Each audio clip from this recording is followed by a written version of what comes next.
What's up guys, and welcome to Motorcycles Off-Road. My name is Andrew, and I have this Friday's video ready for you. Today's video is going to be about the Honda 300L, and more specifically, 5 things you should know or consider when buying this motorcycle. It has been 7 months and 1,000 off-road miles since I made my review of this bike. I see many more 300Ls out there, and for a lot of people the motorcycle season is just getting started. So in this video I'm going to include some both good and bad points. If you want a video that explains most of the good features and why this is a good bike, be sure to check out my video, Why the 300L is one of the best true dual sports you can buy today. And anytime I reference a video in one of my videos, including the one I just said, they will be pinned in the first comment below. But without wasting any more time, let's get right into it. Let's talk about the 5 things you should know when you first purchase or before buying the Honda 300L. The first thing you're going to hear from a lot of people is the suspension. You'll hear tons of people whinging and complaining about it, and then you'll also hear a bunch of people who say it's just fine. Keep in mind, this is an inexpensive bike. With the tons of features it offers, it's priced pretty aggressively compared to other counterparts on the market. That being said, the suspension is one area where the corners were cut. Basically, I'll break it down for you. If you ride on the road, primarily, the suspension won't bother you too much. If you ride on the road and dirt roads, then maybe you'll notice it a little bit, but it still won't bother you that much. If you're somebody that's hitting whoops, bumps, heavy stuff,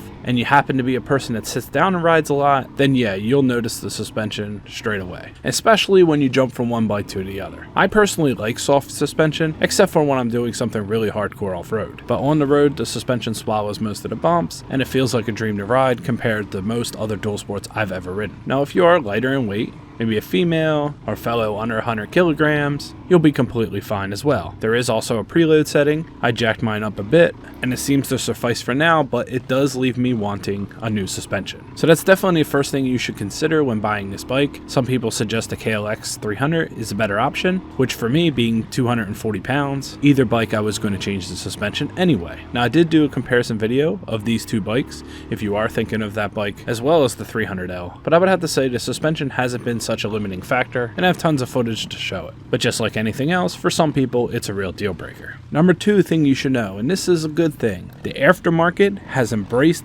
this bike. I mean, there is so many modifications out on this bike. I'm in a couple Facebook groups, and just the amount of pictures of different kits and different loadouts that you see so far is amazing. Now granted, a lot of things are universal, but when I first did the review for this bike, there wasn't such a big aftermarket as there is now. You can get anything.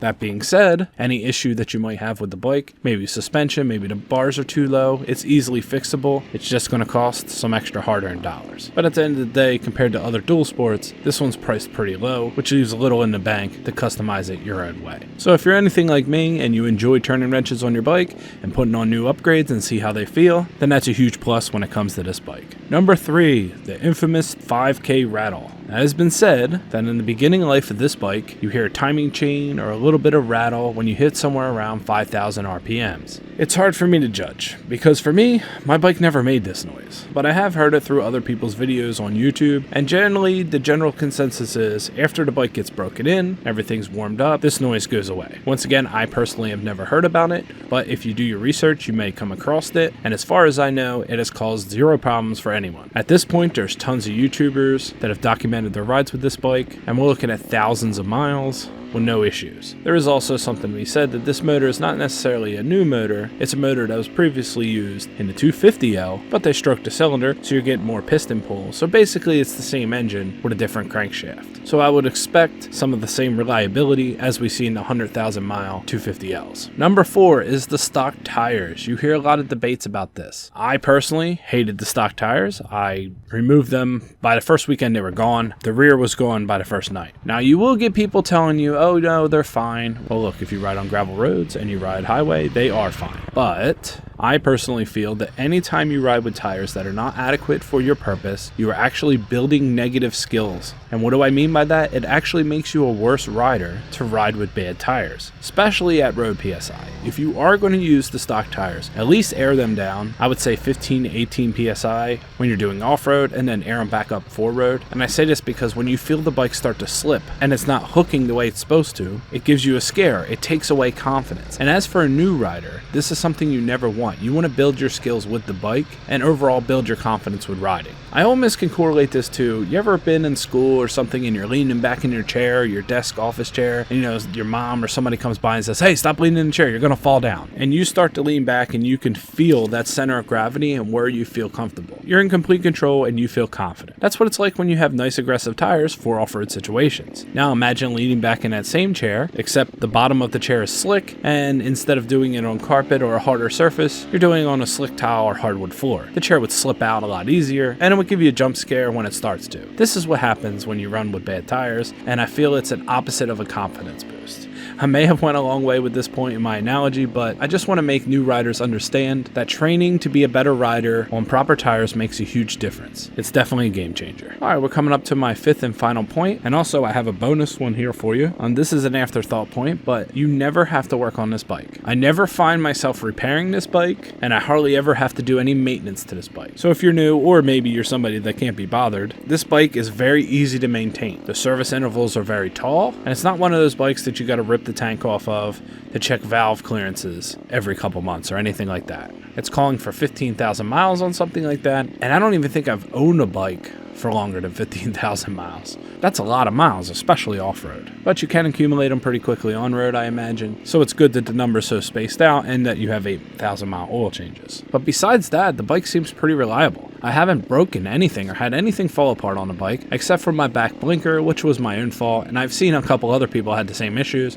but it got clipped by a branch, and since the OEM blinkers are so big and gaudy, they just rip right off. But I put on a $13 eBay LED replacement, and I've never looked back. They're amazing. All right, so my fifth and final point is this is a fully capable bike. What you should know getting into this bike, I mean, you can do pretty much anything with it. I mean, a full spectrum of off-road stuff. There's some really hardcore stuff that would consume like 20% of overall off-road experiences. And that's hard enduro, riding straight up rocky cliffs, stuff like that. That stuff you could still do on this bike. But as for most people, they're not going to attempt this stuff. And for that, I say this is a fully capable bike because most of what everybody's going to do, this bike can handle. That includes hill climbs, highway drives, thick sticky mud, trail riding, anything. The biggest upgrade I did was change the tires on this bike, and then it was capable to climb anything. It has a real nice low-end first gear, and then I also geared mine down even lower, with a bigger sprocket in the rear. So for me, this bike can handle anything. So the point I'm trying to make here is whether you're a beginner or you're an intermediate rider, this bike is fun and can handle all your tasks without a problem. The only time you will find yourself wanting is special niche situations, which call for special niche bikes. But this bike is definitely a jack of all trades. Well, anyway, I just wanted to make a short video for you guys and really explain to some of the newcomers what to expect with this motorcycle. Sure, there's many other things I could list here, and if you guys can think of anything else, so when the new people watch the video, they can also read your insights as well. But that is all for me today, and if you enjoyed this video, please subscribe, and if you've watched more than one of my videos, it means you're enjoying my content, so please subscribe for that as well. Give me a thumbs up to help me with the algorithm, because I am a small channel, and I'm just trying little by little to grow this brand. My name is Andrew, this is Motorcycles Off-Road, and thank you for watching, guys.